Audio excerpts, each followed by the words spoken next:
palabra.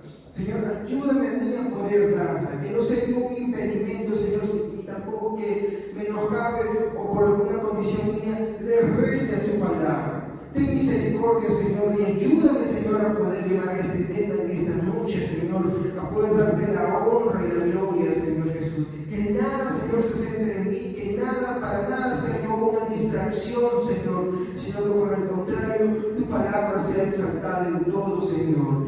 Ayúdame en este momento, Señor, a poder hablar con sabiduría, Señor, a tus hijos el poder atender, Señor, sobre este tema, Dios mío. Te ruego estas cosas y te pido, Señor, que en esta noche, al terminar tu palabra, podamos salir llenos de ella y gozosos, Señor. Porque venimos, Señor, con esa necesidad y ese hambre, Dios mío. Te doy gracias por todo esto, en el nombre de Jesús. Amén. Muy bien, hermanos queridos. Vamos a ver qué dice Corintios 13, versículo 2 al 3. Y dice: y si tuviese profecía, y entendiese todos los misterios, y toda ciencia, y si tuviese toda la fe, de tal manera que trasladase los montes, y no tengo amor, nada soy. Y si repartiese todos mis bienes para dar de comer a los pobres, y si entregase mi cuerpo para ser quemado, y no tengo amor, de nada me sirve. ¿Ok? Entonces, básicamente lo que queremos tratar en esta noche es el tema, mi hermano, de poder diferenciar entre lo verdadero de lo falso, porque tristemente hemos, la sociedad, el cristianismo mismo, ha tergiversado lo que es el significado verdadero de lo que es el amor que la Biblia habla, de cómo la Biblia expresa el amor. ¿Ok? Entonces, más o menos para entrar en el contexto, ya hemos cubierto el versículo 1, donde Pablo mostró, dándose como ejemplo para hacer una corrección dentro de la iglesia, ¿no? Él se pone a sí mismo en primer lugar, ¿no? ¿Y cuál es el punto que vemos ahí, no? Es que hay que corregir, evitando herir a nuestros hermanos. No se trata simplemente, mi hermano, de, hay una corrección, ¿no? Y porque yo soy amoroso, entonces no voy a corregir. Algo que estaba viendo hoy día y que es un poquito de lo que vamos a ir ahondando en los servicios de los atributos de Dios, es empezar a entender un poco qué es el amor. El amor de Dios, hermanos, nunca va a chocar con la santidad de Dios. ¿Ya? Nunca, nunca. Tristemente, el amor que se entiende por los hombres, ¿no? Atropella y choca con la santidad de Dios. Y recuerden, mi hermano, los atributos de Dios no se anulan entre sí. ¿Se acuerdan cuando estudiábamos, ¿no?, la simplicidad de Dios? Ningún atributo anula al otro. Entonces, si una definición que nosotros tenemos como el amor tan secularizada anula la santidad de Dios, como consecuencia, ¿qué nos está diciendo? ¿Que ese amor es verdadero o es falso? Es falso, ¿ok? Pero tampoco el amor busca herir, sino que busca considerar a tu hermano, busca agarrar y corregir, considerándose a uno mismo también, ¿ok? Muy bien, entonces vimos en el primer punto que hay que corregir, evitando herir a nuestros hermanos, es lo que hemos tratado en los servicios anteriores. Y en el segundo punto vimos que así una persona pudiera hablar, o sea, predicar en todos los idiomas, si el amor a estas personas no es su motivo, eso molesta a Dios. Esto lo puedo complementar con el tercer punto que ya hemos tratado también. Es que no importa qué tan excelente sea un mensaje, si no hay amor, es ruido fastidioso para Dios. ¿Cómo es esto? Hay muchas personas que predican por muchas razones. Egocentrismo, quieren fama, quieren que los reconozcan, quieren que porque tienen un cargo u otro, entonces la gente los empiece a admirar. Son motivos muy errados, ¿ok? Son motivos muy errados para buscar de Dios, para exponer la palabra. Hay gente que hace eso, hay gente que es hambrienta de reconocimiento. ¿Y usted cree que eso dentro de la iglesia no hay? Sí hay, hermanos. Sí hay mucho.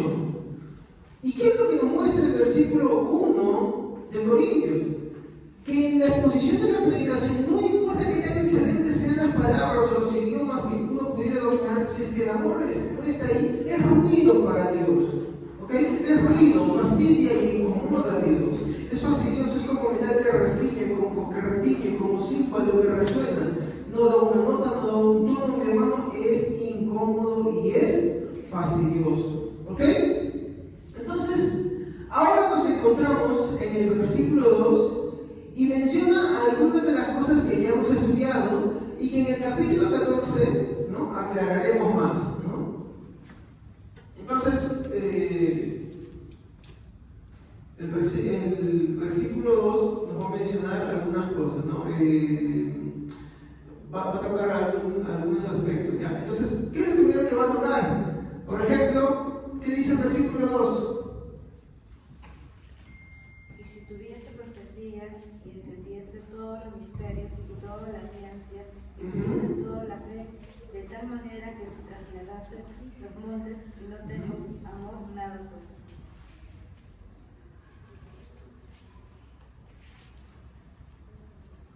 ¿Qué más? ¿Qué decía? Si tuviera profecía o entendiese, ¿no?, todo el conocimiento, ¿qué más? Y si tuviera, pero dice cualquier fe, dice la fe, ¿no?, que mueve montañas. Ya, muy bien. Entonces, nosotros vemos acá tres cosas, ¿ok? Muy bien. Entonces, cuando vemos este versículo 2, primero, ¿qué es lo que nos está hablando acá? ¿Ok? ¿Qué no es? ¿Qué es el mal entendimiento de este punto? Bueno, creo que ha hecho algo mal. Voy a bajarlo. Ya, me van a disculpar. Entonces, no es profetismo. ¿Qué es el profetismo? ¿Alguien se acuerda?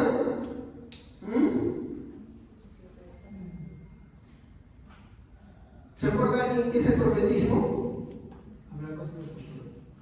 Claro. El profetismo es ir andando diciendo que el que tiene el don de profecía es el que solamente te anda hablando del futuro. En pocas palabras, mi hermano, es como aquellos que consultan el horóscopo, aquellos que andan buscando que les adivinen por los ángeles, por las piedras. O sea, simplemente digo que ellos se cristianizó nada más. ¿Me entienden? Su interés es que le anden diciendo qué les va a pasar. Al final nunca se convirtieron porque lo único que están haciendo es hacer lo mismo que ya hacían antes, ¿no? Entonces, el profetismo es el hábito de ir andando, ¿no?, adivinando el futuro.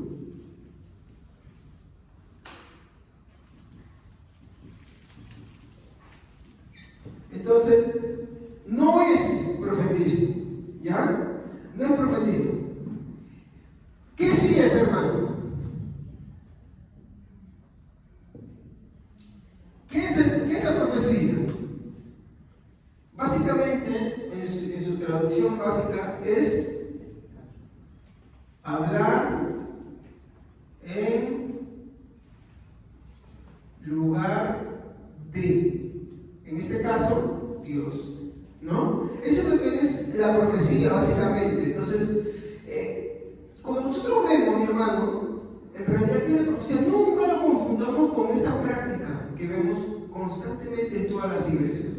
Porque si tú vas a partir por ahí, entonces no vas a entender qué es lo que se está refiriendo con las otras dos cosas que están hablando más abajo, ¿no? De entender toda ciencia y conocimiento, ¿no? O la fe que mueve montañas, no se va a entender. ¿Ok? Entonces, para ir comprendiendo un poco más, ¿no?, ¿cuál es la función de la profecía? Eso básicamente lo encontramos en el capítulo 14, ¿ya? Pero, ¿cuál es la función de la profecía? ¿Qué hace la profecía? En el capítulo 14 de Corintios, creo que versículo 2 al 4, por ahí más o menos lo dice. ¿Qué es? A ver, fíjense ustedes. ¿Estamos acá? A ver. Primero dice algo. edificar, exhortación y consolación. ¿no? Exhortar. ¿Y qué más? Consolar. Miren acá la incoherencia. Si tú practicas el profetismo, porque ¿qué es lo que ustedes ven en la televisión? ¿Qué ven ustedes por las redes sociales cuando los famosos hombres del ministerio quíntuple, de la profecía y el apostolado, hacen? Pues especialmente los que dicen que tienen el don de profecía. ¿Qué es lo que hacen? ¿Qué es lo que ustedes ven que van haciendo ellos?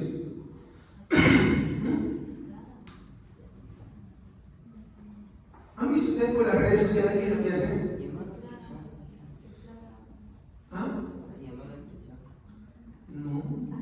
Sí, que tienen revelaciones. Sí, dicen que tienen revelaciones, sueños, el Señor me ha dicho. Su palabra básica es: el Señor me dice que vas a ser próspero, el Señor me ha dicho que este año viene esto, aquello, lo otro, y de ahí vienen las proclamas proféticas, ¿me entienden? ¿No? Entonces, básicamente ellos dicen eso. Esa práctica se denomina esto, y esto es una práctica pagana. Así como los brujos consultan las cosas, eso es una práctica pagana. Pero pues ¿cómo es que en el Antiguo Testamento a veces no vemos el futuro? Sí, pero aquí apuntaban a solamente dos cosas. Uno, reprensión, y lo otro, a Cristo. Los de hoy apuntan a qué? Prosperidad o fatalismo. Se han dado cuenta, pero ni siquiera se centran en Cristo. El Señor me mostró esto. Ya está bien, dice: el Señor me mostró que este cataclismo o este terremoto viene de allí. ¿Qué gana con eso? Si no se centran en Cristo. Esa práctica se le llama profetismo, ensalzar la adivinación de esas cosas. Cuando la profecía, en sus funciones dentro del mismo contexto que está hablando Pablo, capítulo 13, que tuviera profecía, capítulo 14, que es la profecía, te va a explicar que es para edificar. Si tú haces el profetismo, ¿en qué edificas? No, pues que me he dicho que va a tener prosperidad. A ver, ¿en qué tenemos que ser edificados? ¿Qué es lo que Pablo le dice a la iglesia? ¿Cuál es la estatura a la que tenemos que llegar? Cuando habla de los ministerios.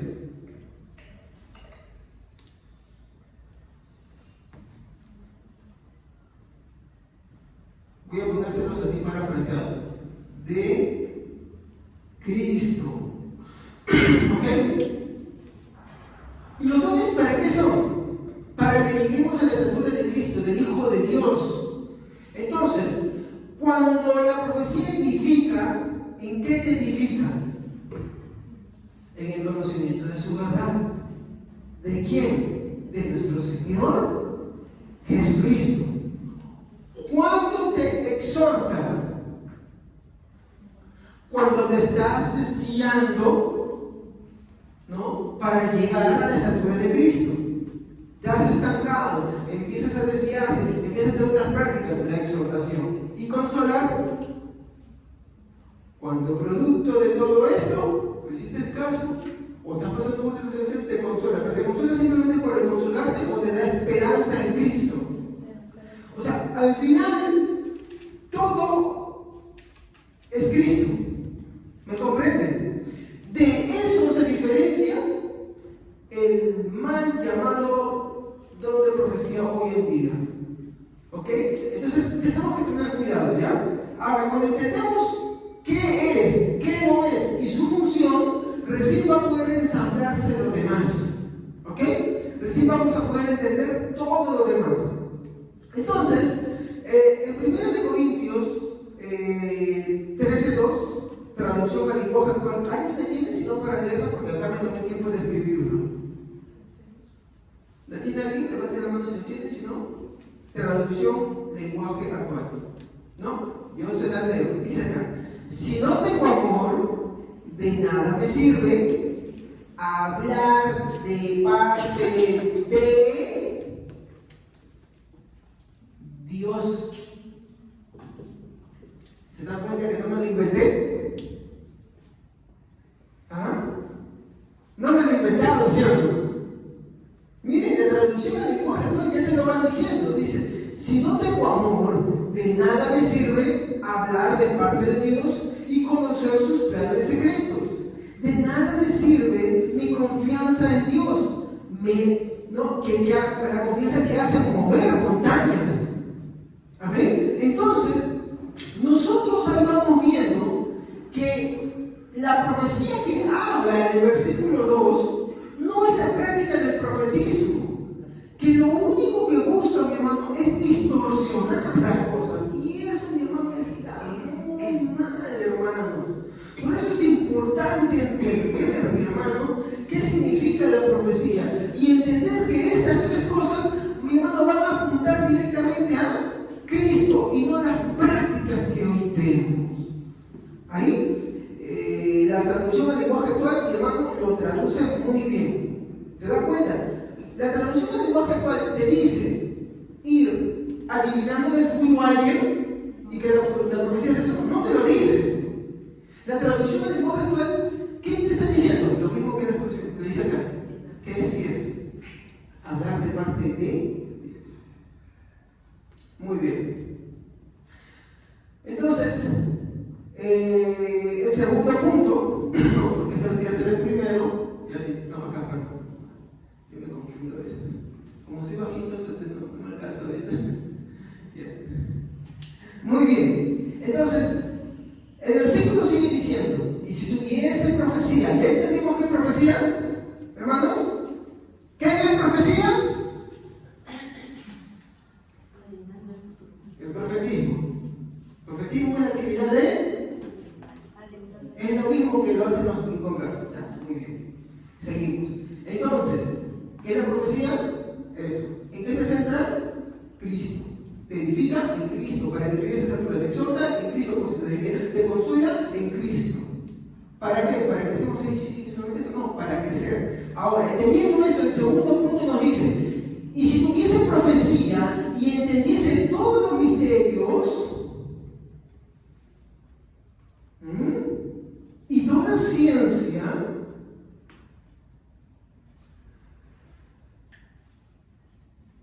¿qué es lo que aprendimos cuando estudiamos,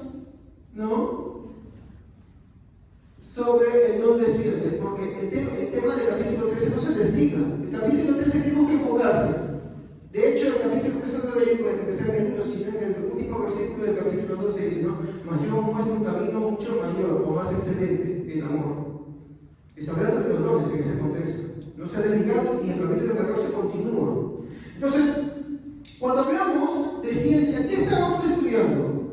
¿Se acuerdan? ¿Qué es el verdadero don de ciencia según la Biblia lo muestra? Mientras que la sabiduría es la aplicación, cosa que yo merezco y le pido a Dios de verdad todo, ¿sí? Porque a veces me hago un mundo para poder explicarte, ¿ya? Y oren por mí, de verdad soy sincero en eso. ¿Qué es el don de ciencia según la Biblia? Es el conocimiento de lo doctrinal de Dios. ¿Ok?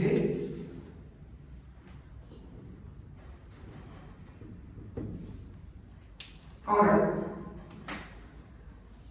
quiero preguntarles algo a ustedes. Miren, seguro que estamos leyendo acá. Y si tuviese profecía y entendiese todos los misterios y toda ciencia, ¿alguien entiende todos los misterios de Dios? No. ¿Y conocemos en su presencia? Tampoco. Porque Dios es imposible conocerlo totalmente. Nos conoceremos tal como fuimos hechos. Eso sí dice la Biblia. Pero Él no. De hecho, pasaremos toda una eternidad tratando de conocerlo. Porque su conocimiento, su profundidad es infinito. ¿Ok? Entonces, no. Nadie entiende todo el conocimiento, perdón, nadie entiende todos sus misterios. Ni nadie, mi hermano, tiene toda su ciencia. De hecho, por eso tenemos ahí el conflicto. Por ejemplo, en cuanto a la segunda venida de Cristo, las posturas correctas esperan a la segunda venida de Cristo. ¿Estamos? Pero se derivan en 4 posturas ahí. Que si son premilenial histórico, que si son premilenial dispensacional, que si son postmileniales, que si son mileniales. Los 4 son hermanos. Los 4 son hermanos, porque ambos creen que un día Cristo volverá. ¿Qué si sería lo errado? Que no crean que Cristo viene.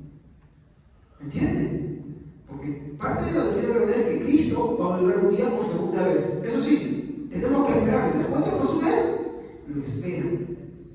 Pero no están de acuerdo. ¿Me entienden? No están de acuerdo porque en algunas cosas uno falla y el otro, ¿me entienden? Es así. Y eso es bueno también. ¿Saben por qué, hermanos? Porque no nos permite ser ociosos. Y le doy gloria a Dios por eso. No nos permite estar ociosos. No, mi hermano, nos exhorta a que sigamos buscando a Dios, a que sigamos conociendo más. Entonces,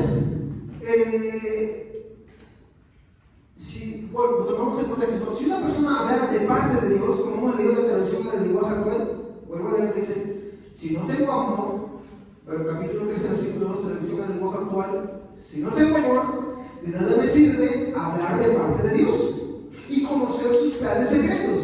De nada me sirve mi confianza en Dios, que mi confianza en Dios haga mover montañas. Estoy leyendo la versión del lenguaje actual, ¿ok? Para que comparemos con la Reina Valera. Entonces, tomando esta forma del contexto, si tuviera profecía, que es hablar de parte de Dios, dice: si una persona hablara de parte de Dios con mucho conocimiento, pero la pregunta es, ¿alguien tiene todo el conocimiento? No. De hecho, desde el versículo 1 ya está dando una exageración. Cuando dijo, por ejemplo, no, Pablo está diciendo: no, si yo hablara todos los idiomas del mundo, nadie habla todos los idiomas del mundo.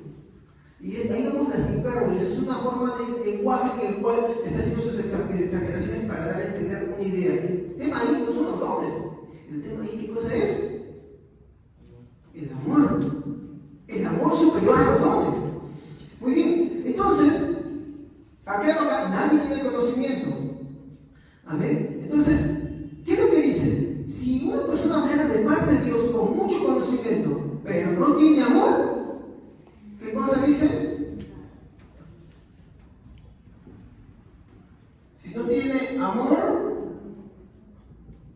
¿qué cosa? ¿Qué dice el versículo ahí? Nada es, o de nada decir. Muy bien, las dos versiones están correctas. Nada es, de nada le sirve. De otro, de nada le provecho. O sea, ¿qué está diciendo? Si tomamos el versículo 1, no importa que la persona hable muy bonito, no importa que la persona tenga una excelente forma de hablar, una excelente oratoria, no importa que la persona tenga un buen conocimiento, no importa que la persona entienda muchas cosas, si no tiene amor, nada. Miren, y eso ya es muy bueno. ¿Saben por qué, hermanos? Porque, mi hermano, ¿cuánto predicador hay adelante? ¿Cuántas personas se paran adelante y sus motivos no es honrar a Dios? ¿Su motivo qué cosa es? Miren lo que yo sé, miren lo que yo soy. O que le digan: miren qué bonito predico. O de repente que agarren y empieza a derrochar conocimiento para decir: yo sé más que ustedes y ustedes no saben. Que no lo digan. Eso, ¿qué nos está diciendo? En este contexto, ¿qué está dando el amor? ¿Qué está evidenciando? Miren, y eso va a ser terrible. Que la persona posiblemente no es cristiano. No es cristiano. Pablo, sin herirnos, quiere confrontarnos con la verdad del Evangelio. Continuamos. Muy bien. Porque si uno habla para sí, ¿no? O por sí mismo, mi hermano, así como por ejemplo encontramos, ¿se acuerdan la oración del fariseo y el publicano? ¿Qué decía el fariseo? No soy como este. Gracias te doy, Señor. ¿Menciona al Señor? Sí menciona al Señor. Pero la pregunta es, ¿le está orando al Señor o se está orando a sí mismo? A sí mismo. ¿Por qué? Porque se está dando alabanza a sí mismo. Se está dando honor a sí mismo. Y nosotros no nos podemos dar alabanza a nosotros mismos. Dios no compara su gloria con nadie. Mientras que el publicano, ¿qué decía? Sé propicio a mí que soy pecador, reconocía su condición. El fariseo se daba de virtudes. Y eso mismo puede suceder desde un púlpito. Por eso Spurgeon decía claramente, ¿no? Qué triste es perderse bajo la sombra de un altar, o sea, escuchando el mensaje. Pero más terrible es perderse sobre un altar. A mí eso me preocupó y derribó las cosas que yo creía. Me ayudó a entender, mi hermano, que de nada me sirve ser orgulloso. Bueno, ahora sí. Muy bien. Lo tercero, habla de la fe, ¿no? Cuando estudiamos el don de fe hablamos muchas cosas, ¿no? No voy a tocar eso porque cuando vayamos al capítulo 14 retomaremos algunas de estas cosas, ¿no? Pero vamos a hacer algo acá. Ahí habla de la fe que mueve montañas. Pregunto, después de Jesús, ¿usted ha visto escrito en la Biblia que alguien oró y una montaña se fue al mar? ¿O que alguno de los apóstoles oró y la montaña se fue al mar? ¿O ahora? En habla de Ana Meléndez que dice, sin grabarlo, sin nada, dice que ella camina entre cordillera y cordillera, ¿ya? ¿Ya? Porque ella dice que ahora le predica a los monos y anda de cordillera en cordillera y que camina en Israel. No les creía, hermano, por favor. Pero, ¿ha habido alguien que haya hecho de montar una montaña al mar con la oración? Pero el punto es acá. ¿Pablo quiere enfocarse en la montaña que es arrojada producto de la fe? ¿O quiere enseñar que no importa que una persona así pudiere, por la fe, arrojar una montaña al mar, si esa persona no tiene amor? ¿Cómo termina el versículo? En una iglesia como Corintios, que valoraba mucho los dones, algunos más que otros, y que ellos decían que por eso son cristianos, Pablo los está confrontando a decirles: ¡hey! Ustedes, si no tienen amor, si el egoísmo está ahí, ustedes no tienen nada, están en peligro. Por eso cuando vayamos avanzando en el capítulo 3 vamos a ver que el amor es más identificado por sus negativos que por sus afirmativos. Y por sus negativos, ¿por qué? Porque el amor, mi hermano, en la Biblia, mi hermano, es un verbo. ¿Qué es un verbo? Es una acción. No está derivado de lo que sentimos. En pocas palabras, por ejemplo, cuando decimos a alguien: hermano, tú tienes que amar a tu hermano, y dice: ay, pero yo no siento nada por él. La Biblia no apunta a eso. La Biblia apunta a que tú tienes que amarlo porque es tu hermano. ¿Estamos? Tú tienes que amarlo porque es tu hermano. No tienes que andar orando y diciéndole: Señor, dame sentimientos de amor y que me perdonen. No, tienes que obedecer al Señor. El Señor nos manda a amar. ¿A quién? No dice que nos manda a sentir amor por los demás, dice, nos manda a amar. Acción. ¿Ok? Muy bien. Entonces, Pablo quiere enfatizar que si alguien, hablando de parte de Dios, tuviera la capacidad de hacer incluso esta hazaña, pero no tiene amor, hermanos, ¿qué dice? Nada es, ¿no? Y eso es terrible. Yo puedo pregonar que tengo 20, 30, 40, 50, 60 años de cristiano, pero al final, si no tengo eso, nada. ¿De qué me sirve el orgullo ahí? ¿A qué está invitando Pablo ahí? Es al arrepentimiento.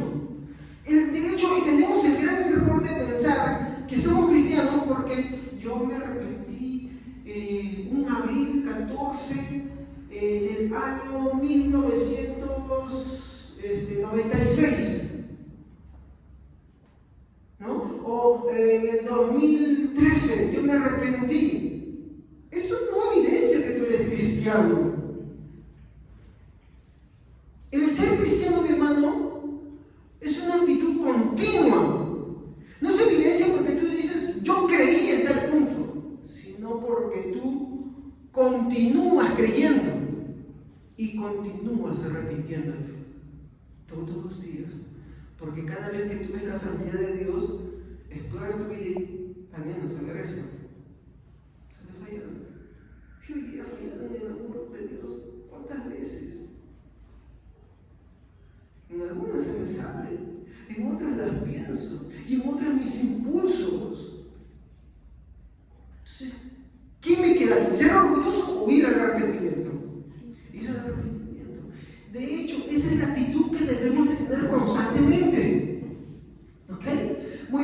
continuamos. Entonces, gente que ama hablar en un púlpito por amor al dinero, no es cristiano. Por amor al reconocimiento, no es cristiano.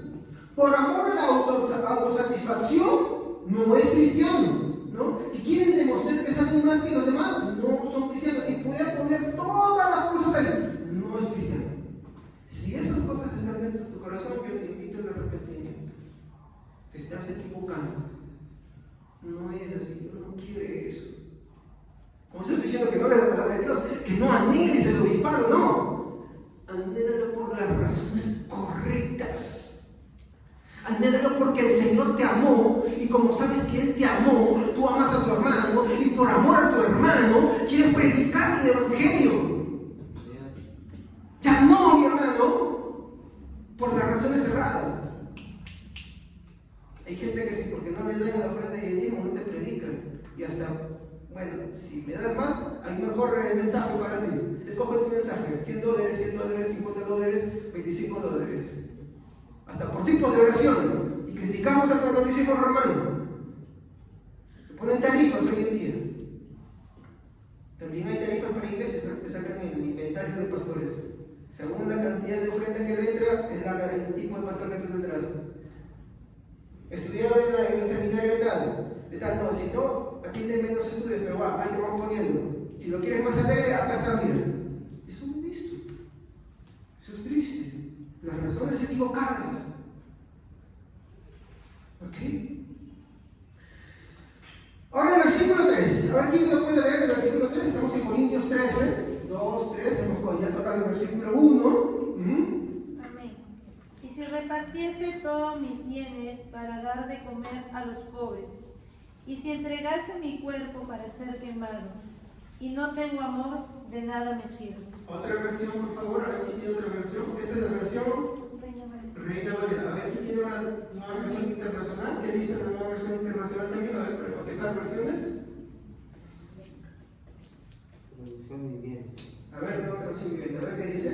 Si diera todo lo que tengo a los pobres y hasta sacrificar mi cuerpo, ¿podría jactarme de eso? Pero si no amara a los demás, no habría logrado nada. Muy bien. Aquí me cometí un error, pero lo voy a rectificar ahora, ¿ya? Quiero tratar este tema en dos partes, ¿ya? La primera, mi hermano, es la que voy a tocar hoy día, ¿no? Que trata de el falso amor. ¿Qué pastor recién va a iniciar su mensaje? No se asusten, hermanos. No voy a empezar recién. Ya estamos en el tiempo que planeaba.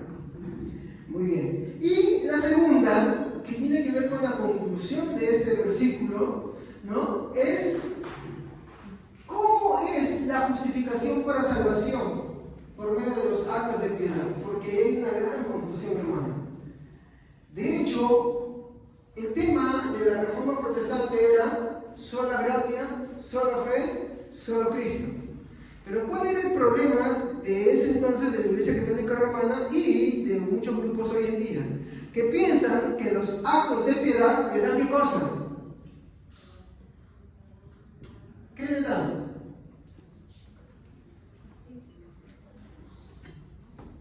Por ahí lo dijeron. Ajá.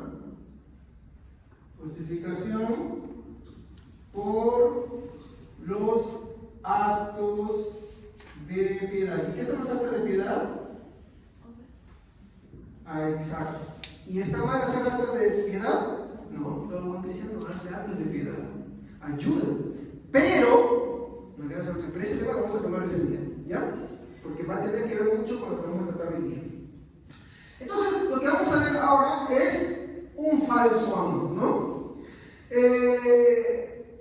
Primero, quiero que analicemos lo que el apóstol Pablo no está diciendo acá. Él lo dice, mi hermano, pero él dice tres cosas. ¿Qué es lo que está diciendo?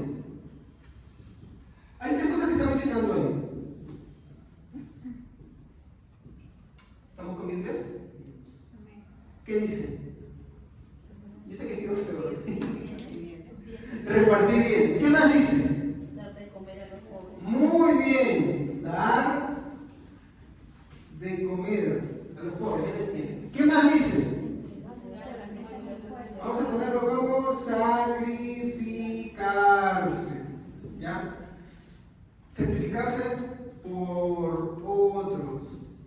Ahora, yo quiero decirles algo acá.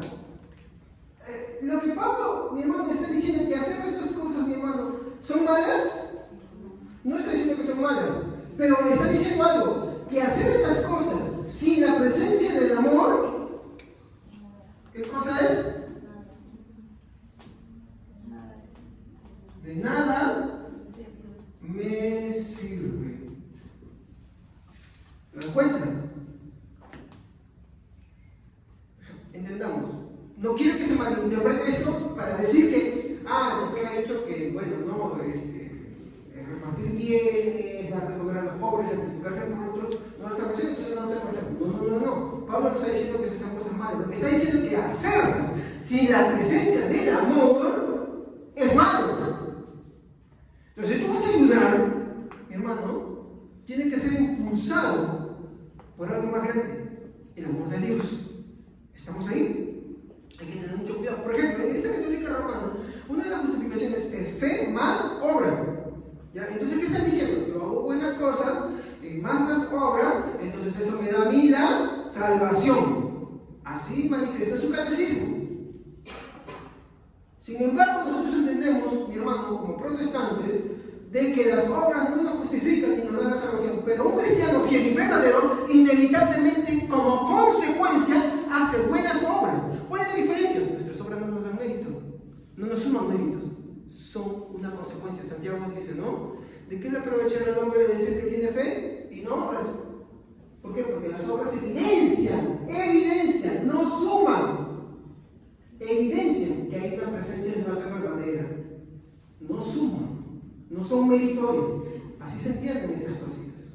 Muy bien, entonces, Pablo dice acá, de nada me sirve. Acá yo quiero tomar una frase de A.W. Arthur Pym en su libro Los atributos de Dios. ¿Sí? Una pequeña espolladita sobre un atributo. ¿Ya? Muchos hoy en día hablan del amor de Dios, pero son ajenos por completo al Dios de amor. ¿Se acuerdan cuando di la introducción de Corintios 13? ¿Qué di la introducción de Corintios 13? Estamos hablando de que no podemos cometer el error de comparar el tema del amor que Pablo está tratando con el amor romántico, ¿no? O el amor de caridad. ¿Estamos? No podemos compararlo con eso, porque no es a ese tipo de amor que está hablando. De hecho, ese tipo de amor, sin ese verdadero amor, mi hermano, esas expresiones, como yo estaba estudiando en la tarde, son, y bueno, no lo vayan a tomar a mal, pero tiene que ver con lo que voy a mencionar. Es un tipo de amor perverso. ¿Por qué? Porque no es impulsado por el verdadero amor de Dios. En la cristiandad existe esto, mi hermano. Muchos que hablan del amor de Dios, pero no entienden, están alejados por completo al Dios de amor. ¿Cómo lo evidenciamos esto, mi hermano? El problema, mi hermano, reside en querer comparar o igualar al Dios de amor, mi hermano, con sentimientos, mi hermano, que catalogamos como amor. Por ejemplo, cuando alguien se enamora, ¿no? De alguien, por ejemplo, un chico, de una chica, ¿qué dice, no? Siento amor, ¿sí, no? Siento atracción, ¿sí, no? El problema es que nosotros creemos que el amor de la Biblia que Dios manifiesta es ese tipo de amor que nosotros sentimos. Y no es así. ¿Por qué? Y ese es el tema que quiero enfocar acá en los 20 minutos que me quedan. Que muchas veces ese amor, mi hermano, va a atropellar otro atributo. Y cuando estudiamos la simplicidad de Dios, ¿qué habíamos dicho?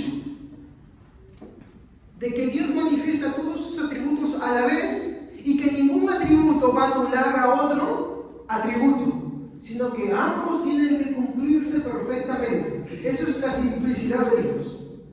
El problema es que cuando nosotros hablamos del amor de Dios, al compararlo con el amor romántico, que es el que voy a tocar hoy día, la próxima semana va a ser de piedad, cuando lo comparamos con el amor romántico es pecaminoso. ¿Pero cómo? Antes se lo voy a probar. ¿Por qué yo digo esto? Verá, en nuestra explicación del amor de Dios, este siempre atropella un atributo. Entonces, el amor falso atropella. ¿Qué es atropellar? La santidad de Dios. ¿Cómo sé que un amor es verdadero? Porque no va a atropellar esto. Claro. ¿Cómo es esto, pastor? Dígalo, por favor. Para entender esto, básicamente tenemos que entender que el verdadero amor, lo contrario de esto, el verdadero amor está en total armonía con la santidad de Dios. ¿Ok? Esto es importante. El verdadero amor está en armonía con la santidad de Dios. ¿Estamos?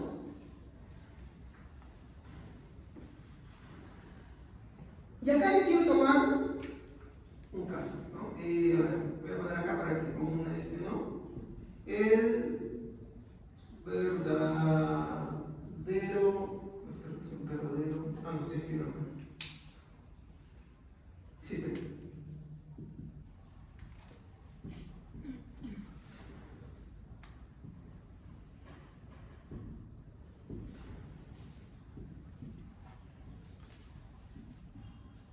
Ya.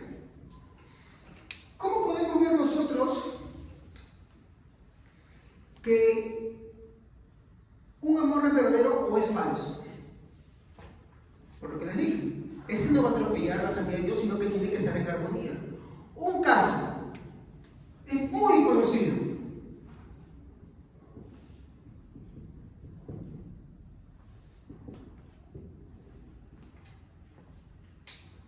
¿Qué dice ahí? Yugo desigual. Muy bien. Quería llegar a eso.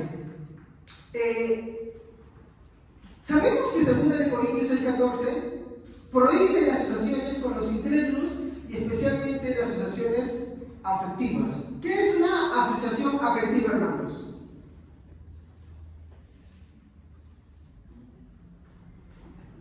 Digamos acá, nuestro hermano Nehemías, de pronto su corazoncito le late y agarra y se fija en una chica que conoce afuera, que no es cristiana. Él dice, siento amor, y como Dios es amor, pues eso debe ser, y se manda por ahí. ¿Cómo se le llama eso? Yugo desigual. ¿Por qué? Porque la otra persona no cree en Cristo. Muy bien.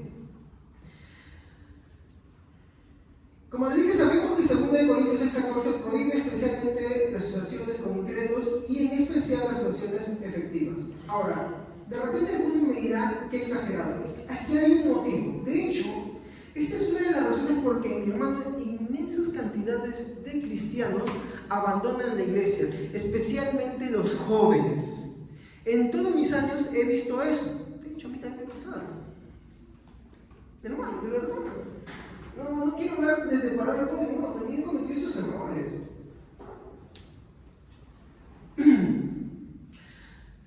Veamos que hay un principio. Deuteronomios, a ver, vamos a buscar, a ver, rapidísimo, vamos al Antiguo Testamento, en el capítulo 7, en el versículo 1 al 4, por favor, alguien con fuerte voz y que lo lea. Vamos al Antiguo Testamento, ahí está el texto, capítulo 7, versículo 1 al 4, ¿qué dice? Cuando Jehová tu Dios te haya introducido en la tierra en la cual entrarás para tomarla, y hayando echado de delante de ti a muchas naciones, al Eteo, al Jerseo, al Amorreo, al Cananeo, al Fereceo, al Heveo y al Jebuseo, 7 naciones mayores y más poderosas que tú, y Jehová tu Dios las haya entregado delante de ti, y le hayas derrotado, las destruirás del todo. No harás con ellas alianza, ni tendrás de ellas misericordia. Y no emparentarás con ellas. Escuchen. No darás tu hija a su hijo. ¿Por qué? Sigue, hermano. Ni tomarás a su hija para tu hijo. Porque desviará a tu hijo en pos de mí, y servirán a dioses ajenos, y el furor de Jehová se encenderá sobre vosotros y te destruirá pronto. Hermanos, ¿cuántas jovencitas y también mayores vienen a la iglesia con alguien?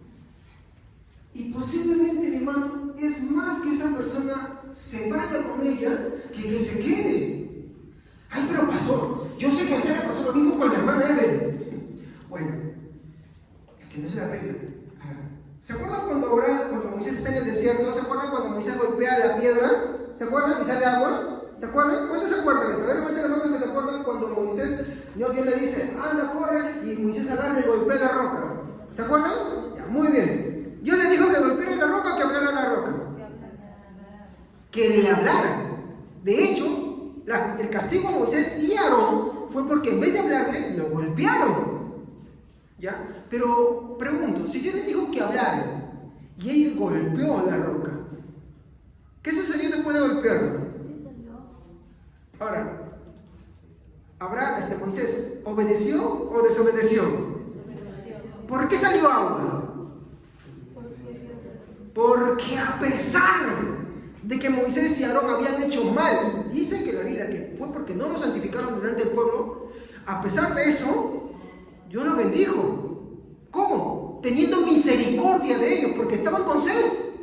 O sea, que el hecho que algunas personas les haya salido bien y que vinieron con alguien y se hayan convertido, no es la regla general. Pero ojo, no crean que eso agrada a Dios. De hecho, la hermana Evelyn y yo hemos sufrido muchas cosas a consecuencia de eso también. Y muchos acá van a ir pagando las cositas, se van a ir dando cuenta que eso no era lo que Dios quería. Que Dios quiere que maduren primero en la fe. Que si alguien viene, déjame crecer en el Señor. Que dé frutos dignos de arrepentimiento. Que demuestre su amor primeramente a Dios. Y de ahí recibir nada más. Esos son casos excepcionales. Porque por lo general, entendiendo más del amor, que dice, no, yo no voy a convertir. Tiene muchos problemas. Yo lo voy a ayudar con mi amor. Y te estás equivocando. Te estás equivocando. ¿Cuántos jovencitos y jovencitas yo he visto que su relación con su familia y con la iglesia va deteriorándose a causa de que atrás, a escondidas, hay alguien, y ahora con el famoso celular? No es necesario que se vean, ahí están toda la noche, y dice, ¿qué le pasa? Y cada vez, si antes eran fervientes, ahora ya no tienen tiempo para buscar a Dios. Porque están ahí, pam. Y ese celular, el celular es una puerta de una abierta grande, terrible. No estoy diciendo que pongan el celular, por si acaso. ¿Estamos? El celular también sirve para buenas cosas. Pero es peligroso en otras circunstancias. Entonces, el yugo desigual es peligroso porque lo que hace posiblemente es más sacarte de la iglesia que traerte. Entonces, a veces tomamos como héroes a alguien que hace eso, ¿no? Mi hermano, los ancianos de la iglesia, los pastores de la iglesia, estamos llamados a, con amor, a exhortar a los hermanos que hacen eso, porque eso es peligroso. Posiblemente por misericordia se quedan. ¿Te va a pasar cosas malas? Sí, ¿por qué? Porque no agrada a Dios igual eso. Pero también posiblemente es que, en vez de quedarse, a ir jalando. Como un amigo pastor me enseñó una vez, es más fácil jalar para abajo que jalar para arriba. ¿Verdad, hermanos? Ahora, hay un pequeño problema. El yugo desigual no solamente es afuera, también lo es adentro. ¿Sí? También lo es adentro. Muchas veces se piensa que un hermano o una hermana que congrega, ya porque sí se está congregando, es un cristiano. Y no. Otro caso, mi hermano, que es mi hermano, pues se juzga mal, hermano, y es pensar que porque un hermano se encuentra adelante, y especialmente porque toca algún instrumento musical, es sinónimo de que el hermano es espiritual. Hoy en día existe el pragmatismo. El pragmatismo es una corriente muy peligrosa dentro de la iglesia. ¿Qué es el pragmatismo? Es herético. ¿Saben qué es herético? Y les invito a que investiguen. El pragmatismo es una corriente filosófica, para empezar, que nos dice que las cosas se hacen más en determinadas situaciones, más por los resultados, ¿no? por el beneficio que trae, más que por un principio. Entonces, si en la la iglesia, predicar la palabra de Dios, ya no tiene gente, entonces el pragmatismo, ¿qué te hace? Hay que cambiar ahora. Ya no hay que predicar 1 hora, ahora vamos a predicar 20 minutos, pero el resto vamos a hacer otras cosas. Entonces, una de las cosas, y yo no estoy en contra de la música, hermano, de hecho eso es lo que busco en la iglesia, hermanos, pero el error es que en la corriente del pragmatismo muchas veces queremos retener a los jóvenes con la música. ¿Por qué? Porque tocar instrumentos les gusta, porque tocar eso que a ellos les encanta. Entonces, tú ves a muchos jóvenes que están tocando, pero ahí hay un peligro. No porque los jóvenes toquen bonito, porque canten bonito, quiere decir que sean cristianos. De hecho, es muy peligroso. Es muy peligroso. Es preferible sentarnos a todos y empezar a predicar y aquí te vas a dar cuenta quién es el verdadero cristiano. Se van a ir, de hecho. Se van a ir. Miren, hermanos, cuando nosotros vemos el Deuteronomio, Dios mató, y eso lo escuché de un pastor, Dios mató a los directores de alabanza, de Paul Washer. ¿Por qué lo mató? Porque ofrecieron algo que no le agradaba a Dios. Y a veces muchas de las cosas que hacemos en el altar no le agradan a Dios. Así como un predicador que predica para sí mismo, que predica por dinero, que predica por reconocimiento, lo mismo también es alguien que canta delante. Que lo hace por el reconocimiento, por esas cosas. Y eso es muy peligroso. ¿Por qué? Es muy fatal. ¿Por qué? Porque por lo general el que toca es el que está a la vista de los chicos y de las chicas. Entonces, si es un chico el que toca la guitarra, está ahí golpeando, entonces las chicas lo empiezan a mirar. Y ya no es que haya estado trabajando con amor a Dios, sino es una admiración. Y eso se va convirtiendo en una idolatría también al final. Ya no estoy trabajando, sino porque el chico. Porque cuando es de Dios, mi hermano, ambos se ayudan a buscar de Dios. Ambos crecen. De hecho, una señal para saber que una relación es correcta delante de Dios, mi hermano, es que ambos crecen espiritualmente, no que van menguando. Muy peligroso. Esto de la música hoy en día, lejos de ayudar muchas veces a que los cristianos crezcan y tengamos un ambiente sano, a veces, mi hermano, va en demérito de la congregación. Continúo. Ya. ¿No? Y a veces nos preguntamos por qué nuestros hijos andan así. ¿O por qué cambia su actitud de la noche a la mañana? Y la respuesta, mi hermano, está en el yugo desigual, tanto fuera de la iglesia como dentro de la iglesia. Y las razones, mi hermano, van a ser mucho más fuertes, mi hermano. Como le dije, hoy, hermanos, tenemos que tener mucho cuidado con la música. No porque la música sea mala, ¿me entienden? Es más bien por quienes tocan la música.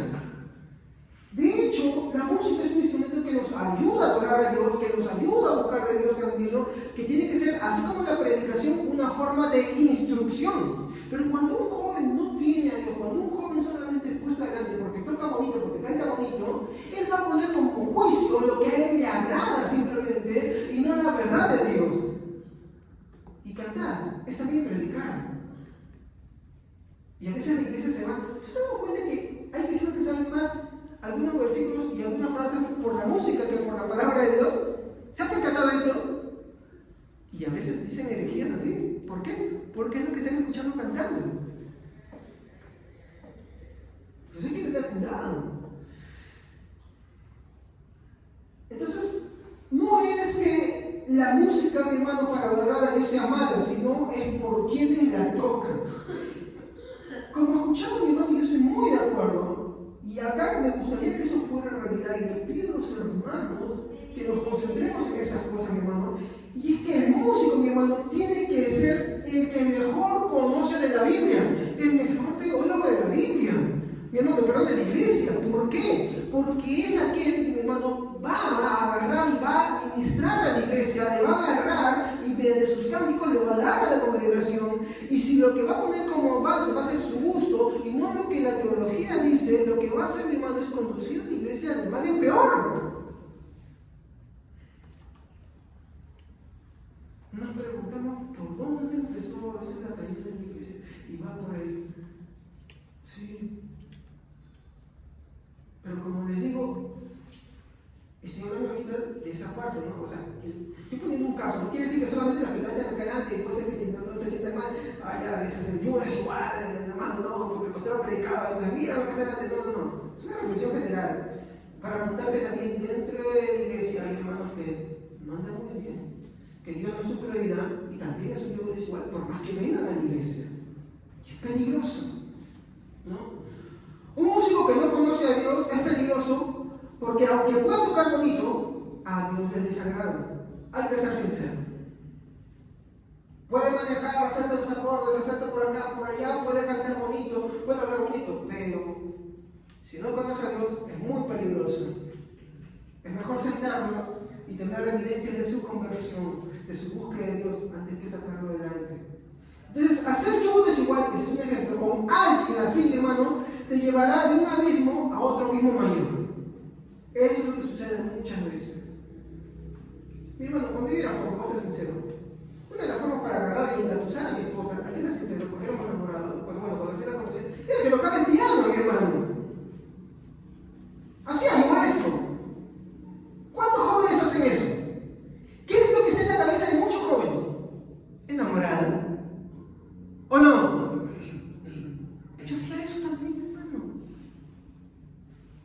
Yo hacía eso. Y ahora que hay con tantos cantantes con músicas tan ¿no? Me robaste el corazón, te está mandando un doble mensaje. Eso es agradable, digo, mi hermano.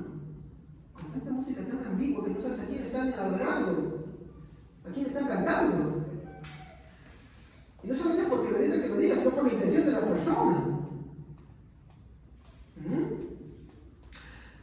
Avancemos. Muy bien. Entonces, un hermano que solo es un congregante, pero que no es servicial, no tiene disciplina, es decir, no estudia su Biblia, no ora, tú nunca lo ves orando, tú nunca lo ves estudiando, llega a la iglesia y lo que ya está haciendo es hacer conversación, no puede estudiar la palabra de Dios, nunca lo ves orando, mi hermano. Por ejemplo, hoy día tiene oración, ¿cuántos han faltado? Ya te estás dando cuenta ya, le huyen a la oración. Esto, mi hermano, es un inicio. No, muy peligroso. Puede cantar bonito, puede, mi hermano, tocar bonito, puede, mi hermano, hacer lo que tú quieras, mi hermano, pero no. Que se siente. No. Es mejor cantar desafinado, mi hermano, y agradar a Dios. No quiere decir que no hay que hacer la cosa bonita, hay que hacer la cosa de lo mejor posible, con excelencia, yo sí, pero no hay que vender principios, hermano. ¿Estamos ahí? Muy bien. Pero una persona así, que es objeto de miradas y todo esto, y se empieza a establecer relaciones afectivas, es un yugo desigual. ¿Ok? En el tiempo del gran despertar, eso es lo que sucedía. Gente de dudosa moralidad empezaba a participar de la iglesia, de las cosas, de la Santa Cena, mi hermano. Y hoy sucede lo mismo. Gente que no sabemos si ya se habían convertido, ya lo estamos pasando adelante. No estoy diciendo que hagamos exclusivos, no, sino que todos están llamados adelante a servir a Dios, pero hay que ver como como Juan dijo, frutos dignos de arrepentimiento. Nada más. Si no es fruto digno de arrepentimiento, pues bueno, ¿qué podemos hacer, hermanos? Y no se preocupen, no me voy a dejar de dar unos consejitos, ¿ok? Muy bien. Entonces, hay que ser sincero, es un mundano, es un inconverso, con apariencia de cristiano. Y hacer yugo desigual en esas circunstancias, hermanos, es muy peligroso. Muy peligroso. Por eso vienen las fornicaciones, hermano. Por eso vienen las cadenas. Por eso viene una y otra cosa. Y con esto, hermano, de los retos y de las cosas que los jóvenes hacen, son tan astutos y se van consumiendo y se van jalando para acá y se van esto para acá y van llenando y jalando en sus corazones. Y es terrible, hermano.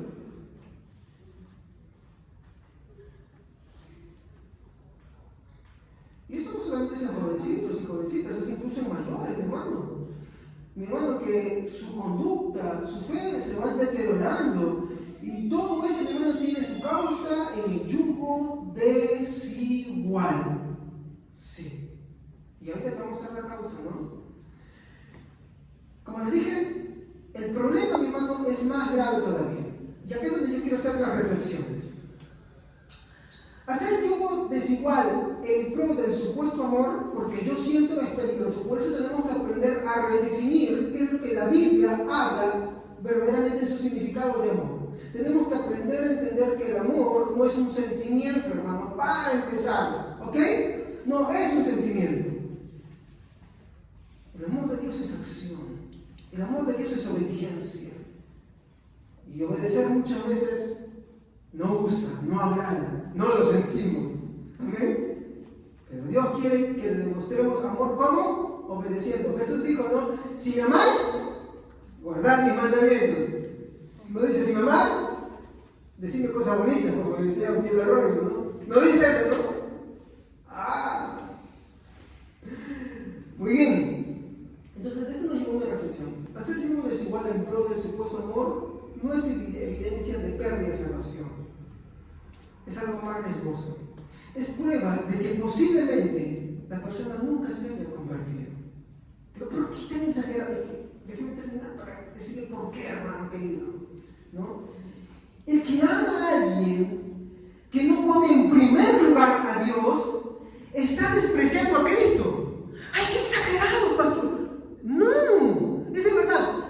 Mi hermano, si un cristiano o una cristiana haciendo yugo desigual, no solamente afuera, sino dentro de la iglesia, mi hermano, ama a esa persona, mi hermano, se junta a esa persona, mi hermano, lo que está haciendo, mi hermano, es aborreciendo a Cristo. No quite esas palabras feas de su boca. Mire, voy a comprobar con la vida que es lo que estoy diciendo es cierto, mi hermano. ¿Ya? Ahorita les voy a mencionar un texto, mi hermano, que nos va a dar a entender por qué lo que le estoy diciendo es cierto. Vamos a continuar, ¿ya? Ahí nos va a dar el texto, ¿ya? Como le dije, el que ama a alguien que no pone en primer lugar a Dios está despreciando a Cristo. Por amor a un yugo desigual, aborrece a Cristo. ¿Qué dice la Biblia? Ninguno puede servir a dos señores, porque aborrecerá al uno y amará al otro. Yo pregunto, aquel que es medio cristiano, que no está bien convertido, ¿a qué te va a llevar a ti? Vámonos de la iglesia, oye, quedémonos, pero hagamos cosas ocultas, escondidas por acá. Cuando dicen que van a la iglesia, no van a la iglesia, se van a encontrar otro lugar. Pues yo nunca recomiendo los enamorados de iglesias diferentes. Nunca. Eso es muy peligroso. Muy peligroso, hermanos. Muy peligroso. Porque he visto más de un caso que en vez de irse a la vigilia, se iban a un hostal. Eso es triste. Porque así te jala el yugo desigual. Conocí un caso de una señorita que sus padres no eran cristianos, pero buenas le dijeron, bueno, usted tiene un buen camino, se van a la iglesia. Se iban a la vigilia, el chico era un baterista, no se iban a la iglesia, en la vigilia. Se iban a encontrar meses después. Terrible. Los padres no quieren saber nunca más del evangelio. El chico desapareció. Ella, por los problemas. Pero ¿cuál era el problema con ella? Que ella no estaba bien convertida. Que posiblemente nunca conoció al Señor, sino que era un pretexto a la iglesia. Hay que tener cuidado. Por eso eso de la música es peligrosa, hermanos, especialmente con los jóvenes. Es muy peligroso. Por eso yo siempre invito a los ancianos, hermanos, los mayores, métanse en esto, para ser buenos guías de los jóvenes. No quiere decir que los jóvenes no puedan instruirse y guiarse en esto, sí puede hacerlo, pero necesitamos mucha supervisión, demasiada supervisión, estar con los ojos ahí, y por maestros muy serios, muy celosos de la palabra de Dios. Muy bien, entonces, eso me lleva al segundo punto. ¿Qué hacer? Lo primero, mi hermano, es entender que hacer un yugo desigual es una evidencia de inconversión, una falta de conversión.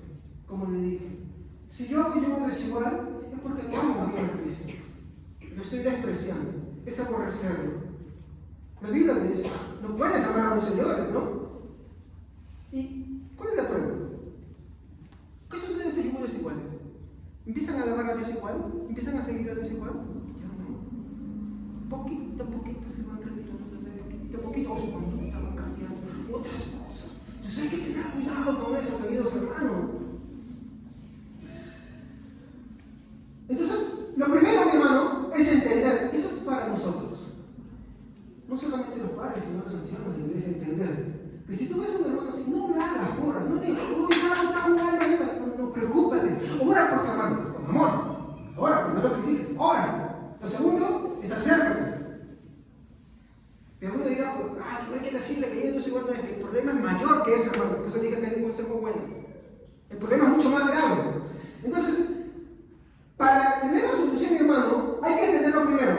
Es que hay que comprender bien, mi hermano, que cuando un hermanito, una hermanita hace eso, no importa la edad que tenga, se puede tener 40, 50 años, incluso, porque en eso sería su caso, puede ser 15 años, 13, 16 años, no sé, mi hermano. Eso es un problema de una falta de conversión, posiblemente no conoce al Señor. Y yo les pregunto, cuando tú tienes sospechas de que alguien es inconverso, por ejemplo, si alguien es creyente, pero impide que sus hijos vengan a la iglesia, o si tú eres un esposo y tú dices, no, yo no quiero que tú congregas, pero tú dices que eres cristiano, ¿eres cristiano? Das indicios de que como que no fuera, ¿no? Entonces, ¿qué se debe entender ahí? Posiblemente no conoce al Señor. Porque si yo no sé, yo quiero que mi familia congregue. Yo busco, hago de esfuerzo, me duele. Como dije, bueno, familia, estaba muy mal el día, pero ahorita me siento bien, que tú vas a sentir mal otra vez. Pero eso no. Mi esposa se viene a trabajar y viene de frente acá y yo voy con los niños, pero tratamos de buscar de Dios.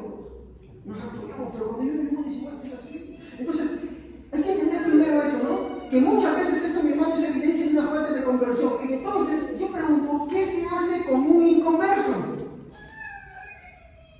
¿Qué se hace con un inconverso? ¿Lo matamos en la iglesia? No, ¿qué se hace? Le prediques el evangelio como inconverso. ¿No ves que no entiende el evangelio? No entiende el evangelio. Y a veces partimos por lo otro. No, yo me desigual. Oye, hermano, ¿qué es cierto? Sí, es cierto, se le dice eso, pero antes que eso, tienes que predicar el evangelio porque el problema es algo más grande. Cristo no está ahí. Cristo no está ahí.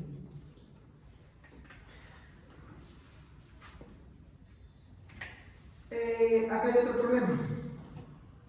El problema, mi hermano, está en si sabes qué es el evangelio.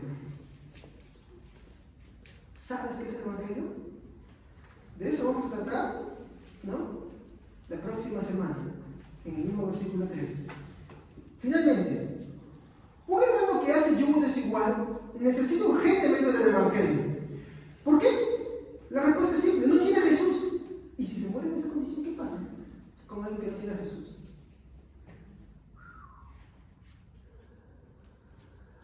¿Terrible o no? Es terrible.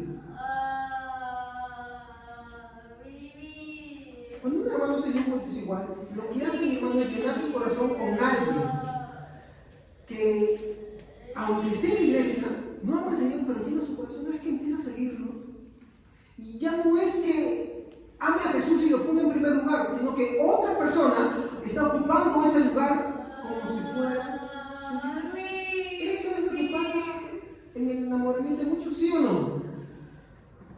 Y eso es idolatría en su máxima expresión. Idolatría no es adorarse a las imágenes, es poner a algo en el lugar de Dios, es darle la honra y la obediencia a algo más que a Dios. Como no, y este es el problema, como no ama a Jesús en primer lugar, otra persona ocupa ahí. Y para que ocupe Jesús en primer lugar, ¿qué debe entrar ahí? La predicación del Evangelio. La renovación del Espíritu Santo, la regeneración del Espíritu Santo. Por eso es necesario predicar el Evangelio. Eso, mi hermano, incluso trasciende también en mi matrimonio. Hoy ya no me alcanza para el matrimonio, si puedo, tengo la próxima semana. Básicamente el problema reside en que Jesús no está ahí. Y solo el amor verdadero de Dios desplaza las limitaciones. Cuando Jesús verdaderamente está acá, no me edifica. Muchas gracias. Mi Señor es primero. Él es todo. Y nada más me llena el corazón. No estoy diciendo que no es el amor, yo creo que es el amor, ese caso, eso sí. Pero en yugo igualitario, no en yugo desigual. ¿Ok? Jesús en la cruz, mi hermano, mostró el verdadero amor. Ese amor que no es por sentimiento, ese amor, mi hermano, en el cual nos predestinó. En esa cruz, mi hermano, Él agarró y dejó todas las cosas. Sufrió el castigo por nuestros pecados. Y eso es algo que nosotros debemos considerar. Cuando nosotros corremos en pos de chicos desigual, eso es un falso amor. Porque despreciamos lo que Cristo hizo en la cruz del Calvario. Y Cristo tiene que estar en primer lugar.